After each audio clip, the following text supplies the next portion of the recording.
The wind cut through the forest like a whisper of warning, stirring the canopy high above as shafts of morning light lanced through the trees. Moss clung thick to the trunks, muffling the sound of footsteps, and the air carried the earthy scent of pine and damp soil. Illyra pressed her back against a moss-covered fir, her breath shallow, her eyes locked on the clearing ahead where danger loomed. She clutched her spear tightly, the wood worn smooth by months of constant grip. The blade at the end was fashioned from salvaged steel, scavenged, bartered, and honed to a lethal edge. A streak of war paint, blue like glacier ice, cut across her face, masking the tremor in her jaw. She wasn't sure if it was fear or adrenaline. Probably both. 30 paces ahead, the bear stood motionless, its massive form half-shrouded in a shaft of sunlight. Its coat gleamed, thick and coarse, its breath visible in the cool air. It hadn't seen her yet. Or maybe it had. Maybe it was pretending not to. Illyra had seen animals do that. Lull you into thinking you had the upper hand. Then they struck. She couldn't run. The bear would hear her. And climbing a tree was useless. They were better climbers than most men. Her best chance was to stay still, listen, and wait. A snapping twig to her left nearly made her flinch. She didn't look, didn't breathe, just listened. The forest answered. Nothing. The wind. The distant cry of a hawk. Her heartbeat pounding in her ears. Illyra had learned to read the woods like a book. Every sound, every silence carried meaning. Silence now meant danger. The kind that didn't come with a warning growl or thunder pause. She risked a glance back over her shoulder, toward the faint trail that had led her into this patch of wilderness. A mistake. She should have turned east when the river forked. But the tracks were fresh, and she was running out of time. And now this. The bear snorted, lifting its head. Its dark eyes swept across the trees, nostrils flaring. It smelled her. She could feel the change in the air, a shift in energy like the coiling of a spring. A low, rumbling growl trembled through the ground. Illyra's grip on the spear tightened. She didn't want to kill it, not if she didn't have to, but she would. Survival didn't leave room for mercy, not here. She thought of her brother, Cale. Just 15, probably still curled under the battered wool blanket she'd left behind in the shelter. He didn't know she was this far out, didn't know the truth of why she left before dawn. She wasn't just foraging, wasn't hunting for meat or medicine. She was tracking, and now the tracker had become the hunted. The bear took a step forward. Illyra's muscles tensed. Then a whistle, soft, distant, but unmistakable, cut through the stillness. A signal. Human. The bear paused, head tilting. Another whistle, this one closer. Illyra's eyes narrowed. Not her people. Too sharp. Too practiced. A call used by scouts, not wanderers. She had to move. Now, in a blur, she slid behind the trunk and ducked low, using the undergrowth as cover. She moved like a shadow, silent, deliberate, not away from the bear, but around it, toward the sound, because she recognized it now. Hagen. He was close. She'd been chasing him for days. The trail had been erratic, zigzagging through ravines and across ridges, like he knew she was coming, like he wanted to be found, but only on his terms. The bear roared, loud, guttural, and crashed through the brush behind her. She didn't look back. She bolted, weaving through the trees, boots barely touching the ground. She heard it chase her for 3 heartbeats, maybe 4, then the crashing stopped. Illyra kept running. She emerged into a hollow bathed in shadow. A fallen log bridged a dry stream bed, and perched on it, as if waiting for her, sat a figure wrapped in dark leathers, a hood shadowing his face. Hagen, you're late, he said, voice dry as dust. Illyra skidded to a stop, chest heaving. And you're an ass. He grinned faintly. Still breathing. I'd say we're both doing well. She leveled her spear at him. You led me into a bear. Correction. You followed me into its territory. You should have known better. She wanted to stab him. Just once. Not fatally. Just enough to make a point. Where is it? She asked. He tilted his head. Gone. I scared it off. You scared off a bear. I can be very persuasive. Illyra rolled her eyes but didn't lower the spear. Why did you come back, Hagen? You were gone 6 months. No messages, no signal. And now you're whistling through the woods like we're still part of the same tribe. He stood slowly, hands away from his sides. Because they're coming. And if we don't move soon, none of us will be left to warn the others. She stared at him, heart still racing. Who? His face darkened. The ones who took the North Range. The fires you saw last week? That wasn't lightning. Ilara's mouth went dry. The North Range was over 30 miles away. A fortified settlement. Dozens of fighters. If it had fallen, we need to go, he said. Now. What about Kale? There's no time to go back. He's my brother. And if you die here, he dies alone. The words hit like a slap. She hated him for being right. Ilara's gaze flicked back the way she'd come. The trees were still now. No sign of the bear. No sign of the path she'd taken. Just forest, endless and indifferent. When she turned back, Hagen was already moving, melting into the trees like a shadow swallowed by dusk. She hesitated only a moment, then followed, behind her. The forest closed in, and the bear watched in the shadows, its eyes glinting with something too knowing to be just animal. It would not be the last time she saw it. Branches clawed at Ilara's coat as she moved through the underbrush, following the almost imperceptible trail Hagen left in his wake. He moved like a phantom, always just far enough ahead to be seen, never close enough to catch. She hated that about him.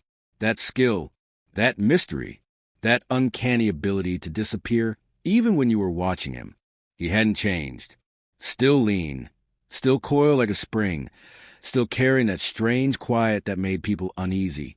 But something was different too, a weight behind his eyes, a tension in his movements, like he'd seen something that wouldn't let go. They descended into a ravine where mist clung low to the ground, curling around tree trunks and old bones alike. Ilara paused beside a half-rotted log, catching her breath, letting her ears work. No birdsong, no scurrying animals, just silence, heavy and watchful. You said they're coming, she said, not raising her voice but knowing he would hear. Who are they? Hagen stopped mid-step, turned slightly, then crouched and began drawing the dirt with the tip of a dagger.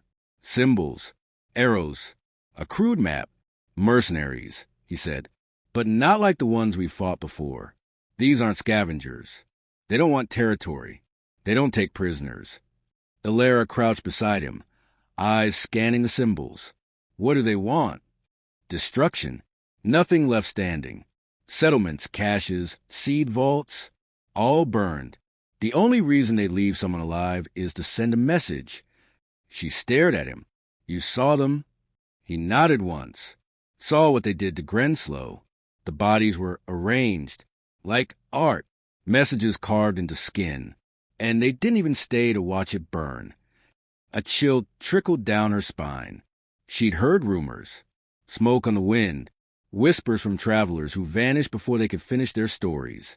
I thought Grenslow was just a fire, she said. It was after. Ilara's fingers tightened around the spear shaft. So what now? We run. No, we warn the others. The Deep Pines, Emberfell, even the Ridge tribes. They don't know what's coming. And you expect them to believe us? She asked, rising. We're not exactly trusted messengers. You vanished. I broke ranks. We're ghosts in their eyes. Hagen stood too, sheathing the dagger. Then we stopped being ghosts. She hated how calm he sounded, like none of this was surprise to him, like he'd been expecting it all along. The mist thickened as they moved deeper into the forest. Old trees loomed overhead, gnarled and twisted, their trunks scarred by fire and time. Ilara recognized the path now. Barely a game trail long abandoned, but would lead them to the border of the old territory, where the sky opened wider and the air turned sharp with cold. She didn't speak again until the trees began to thin and the moss gave way to rocky earth. You said this wasn't about territory, she said quietly. So why now? Why us? Hagen didn't answer at first. He was scanning the trees, hand resting lightly on the hilt of a short blade. Then, because someone gave them a map, she stopped walking. What? They knew the safe routes. The old bunkers, the signal towers, places only our people knew existed. Someone told them. You're saying someone from the tribes betrayed us? He nodded once. Or someone who used to be one of us. Her mind leapt to a dozen names. Old allies, traitors, even council members. None fit, not completely.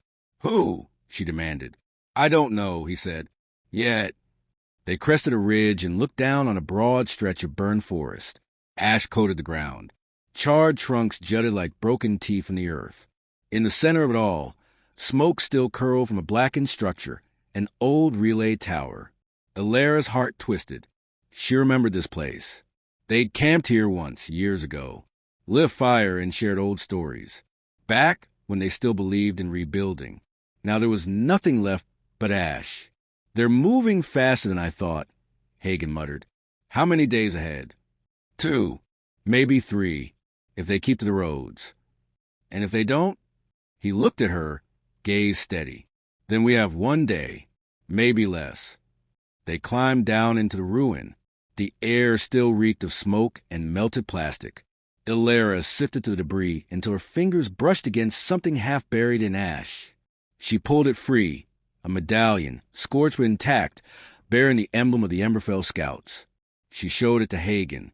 They made it this far, she said. Not all of them, he replied, kneeling beside a melted helmet. They left a warning.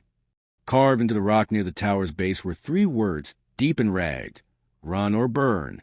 Ilara stared at them, the letters raw and deliberate. They're not just killing us, she whispered. They're trying to erase us. Hagen stood, gazed distant. Then we have to make sure there's something left to remember. The wind shifted, and both of them turned at the same moment. Movement in the trees. Not animal. Footsteps. Fast, heavy, and many. They found us. Ilara breathed. Hagen drew his blade. Split. Rendezvous at the cliffs. If I'm not there by nightfall. You'll be there, she snapped, already moving. No more questions. No more time. She darted into the smoke, heart hammering. The spear light in her grip. Shadows moved between the trees, swift and silent. These weren't scouts. These were hunters. She didn't need to see their faces to know. They wore no colors, no insignia, just dark armor, masks, and blades long enough to make a statement. One turned toward her, and for a moment she saw its eyes, cold, empty, and human. Then she was sprinting again, weaving between scorched trunks, every step a prayer. She didn't look back, didn't need to. She could feel them behind her. The hunt had begun. Ilara limped through the gulch, her legs slick with blood and mud. The cut wasn't deep, but it slowed her. Every step a reminder of the blade that had nearly ended her. Above, clouds churned gray across the evening sky, dimming what little light filtered to the skeletal remains of the treeline. Smoke still lingered on the breeze, faint now but unmistakable. Ash, burned wood, flesh. She glanced back only once. No sign of pursuit. Not yet. The rendezvous point wasn't far. 2 miles, maybe less. But distance meant little when you were bleeding and hunted. She heard the faint rush of a stream and altered course. Water would clean the wound, hide her trail, maybe by time. Time she needed more than anything now. The stream came into view through a break in the rocks, clear and shallow, gurgling like it didn't care the world was burning. She collapsed at its edge, thrust her hands into the water, and hissed as the cold bit deep. She peeled back the torn fabric at her thigh and washed the gash clean. Teeth clenched against the pain. The blood flowed fresh, vibrant, unwilling to clot. Her mind flicked to Kale again. She hadn't made it back. Hagen was right. There had been no time. But the guilt gnawed at her like a hungry dog. He would be waiting still, eyes wide in the dark, listening for her signal that wouldn't come. Unless she lived. Unless she found a way to warn him. Warn them all. A twig snapped on the ridge above. Ilara froze. She dropped low, breath shallow, spear across her knees. Another sound, boots shifting on loose stone. Then a voice, low, familiar. Ilara? She exhaled, relief hitting like a wave. Hagen, she called softly. He appeared a moment later, sliding down the slope, dirt and gravel spilling in his wake. His coat was torn, his shoulder wrapped in makeshift bandages. His face was smudged with soot. "I thought you were dead," he said, crouching beside her. "Not yet," she replied, managing a tired smile. "You made it." "Barely." She watched his eyes flick to her leg. "You're hurt." "I'll manage." "We can't slow down." "I know." He looked over his shoulder. "They're splitting up now. Groups of 2, maybe 3. Hunting. They don't need to surround us. They just need to find us." "Did you see what direction they're heading?" He nodded grimly. "Northwest. Toward the deep pines. Toward Kale." That tore a curse from her lips. She pushed herself up, using the spear for balance. "I have to reach him first." Hagen caught her arm. "You won't get there faster if you collapse halfway." "You think I care?" "You have to care," he said, voice low and fierce. "Because this isn't just about him. Or you. Or me. If they reach the pines, they'll wipe out the last place that still has clean seed stores, the last working signal array. If we lose that, we lose everything." She closed her eyes, clenched her jaw. "I'll move," she said, "but I don't need you slowing me down either." Hagen gave a dry chuckle. "Fair." They moved together now, following the stream downstream until the land flattened and the woods grew dense again. Pines closing around them like silent sentinels, and twilight made everything sharper, shadows longer, sounds louder. "Ilara," Hagen said after a while, "you remember what this place used to be called?" She nodded. "The Old Vale." "Funny, isn't it?" he muttered. "A place meant to hide things. And now, it's where the truth is bleeding out." She didn't answer. They passed under a fallen tree, its roots twisted into the air like claws. Ilara paused just beyond it, crouching to examine the ground. Tracks. Fresh. Not booted. Barefoot. Small. Children? She looked to Hagen. He had seen them too. His eyes darkened.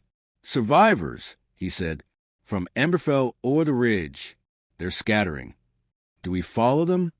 If we do, we risk leading the enemy right to them." Ilara rose slowly, heart torn.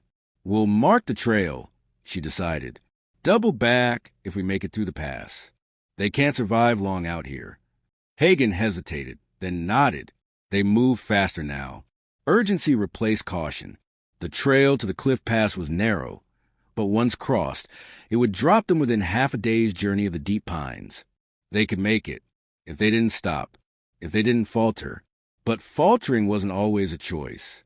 They crested the pass just as the first raindrops fell, pattering softly on the leaves. It smelled like stone and coal metal. Distant thunder growled. Below them, the valley sprawled, dark, endless, broken only by a faint light in the far distance. A watch beacon. The pines were still standing. For now. Then came the sound of horns. Not their own. From behind.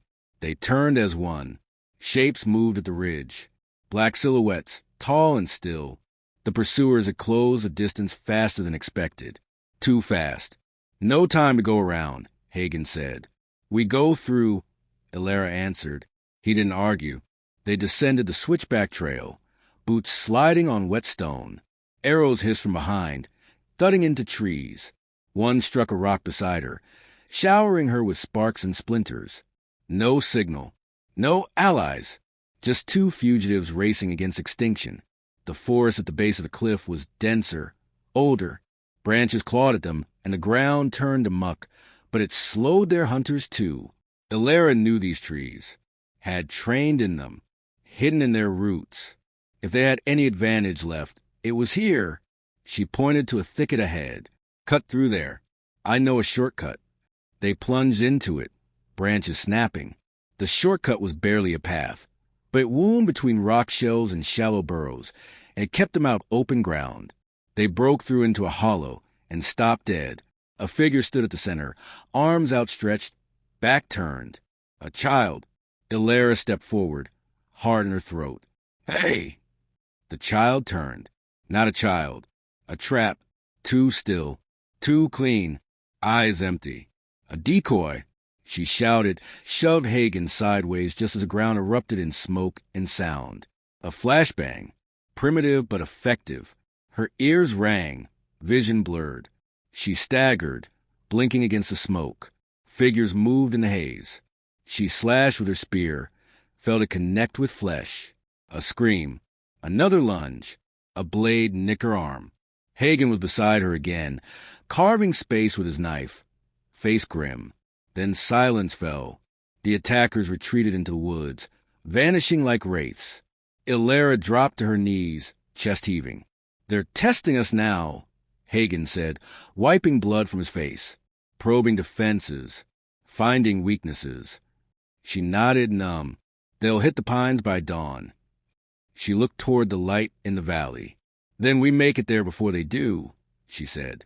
"No matter what it costs?" She met his gaze, eyes burning. "No matter what it costs." Rain slicked the pine needles beneath their boots as Illyra and Hagen moved through the valley with urgency etched into every breath. The air was thick with petrichor and smoke, an eerie blend of life and death. The light ahead, flickering and intermittent, grew stronger with each step. It wasn't just a beacon anymore. It was hope and a target.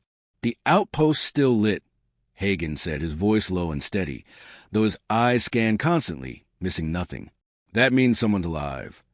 "Or someone left it burning to draw us in," Illyra countered, not slowing her pace. "They've done it before." He didn't argue, just adjusted his grip on the blade and kept moving. The weight of exhaustion hung over them like the storm clouds above, but there was no time to rest. Not now.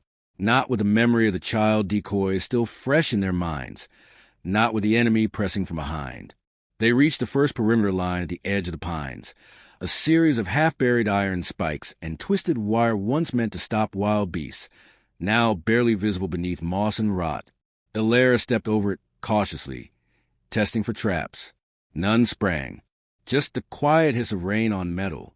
The beacon pulsed from a tower no taller than a tree, but its signal stretched far, an old-tech flare powered by a solar bank they'd thought useless after the last fire. Yet someone had revived it. Someone who knew what it meant. She broke into a jog, boots slapping wet earth, lungs burning. When she reached the base of the tower, she called out, "Signal crew, this is Illyra of Ridgewatch. Do not fire, we're allies." There was no answer, but a moment later, a flicker of motion above, a figure stepped into view, rain glinting off a rifle barrel.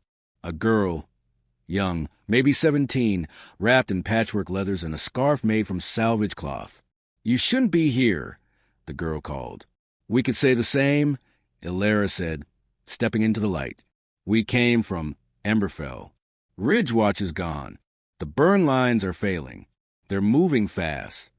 The girl hesitated. Then she lowered the rifle. "Climb," she said, quickly. Inside the tower, the air was dry but tight.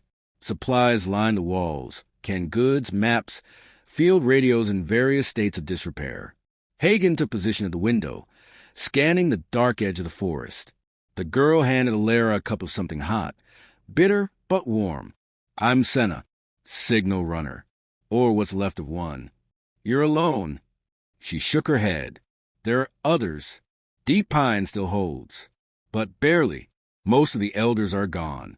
Only the young stayed to fight, or the desperate." Illyra looked around the cramped room.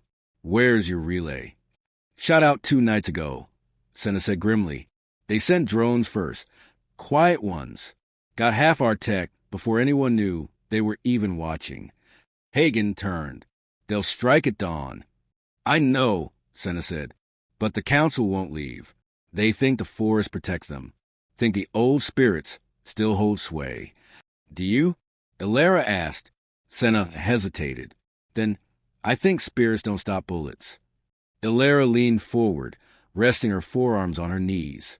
Her wound throbbed, but it wasn't the pain that tightened her chest. It was the memories. Ridgewatch, Emberfell, all the faces already lost. "We came to warn you," she said. "But more than that, we need to coordinate. If the pines fall, we lose the last seed vault, the last functioning uplink. We lose the future." Senna's expression darkened. "Then we don't let them fall." Lightning split the sky, casting stark shadows across the cabin walls. In the silence that followed, Hagen stepped forward. How many fighters? Senna raised a hand. Maybe 20. Half-trained, half-terrified. It's enough, he said in for a heartbeat. Ilera believed him. They descended from the tower before midnight and followed Senna to a series of dugouts hidden beneath the roots of massive pines. Inside, firelight danced off carved stone and bone charms, old warding marks. Folk defenses, born of desperation and belief. A small group of survivors huddled there, faces hollow, weapons improvised from farming tools and scavenged steel. Ilera stepped into the circle and raised her voice. I know you don't know us, but we've seen what's coming. We've fought it, and we've survived. But survival alone isn't enough. Not anymore. They watched her, uncertain. We fight, not because we think we'll win, she continued, but because what they want is worse than death. They want silence, erasure. They want to burn every root, every memory, until nothing of us remains. A boy no older than 10 tightened his grip on a rusted blade. A woman with missing fingers nodded once. We hold here, Hagen said, stepping beside her. And if we fall loud. Loud enough to call the next resistance. Loud enough to be remembered. A ripple passed through the gathered group. Small, but enough. Senna handed Ilera a fresh bandage. We have until dawn. They spent the next hours preparing, reinforcing barricades, checking traps, passing weapons. Every corner of the camp was pressed into purpose. Even the youngest had tasks, carrying water, relaying signals, watching the shadows. Just before first light, Ilera stood on a ridge above the hollow, watching the eastern trees. No movement yet, but she felt them. She glanced at Hagen beside her. He held an old pistol, battered but steady in his grip. His eyes never left the tree line. When this is over, she said, if we make it through... He looked at her. What? Don't disappear again. The corners of his mouth turned upward just a little, not planning to. Then came the first low horn, deep and mournful. Shapes emerged from the mist. Dark, deliberate, armored.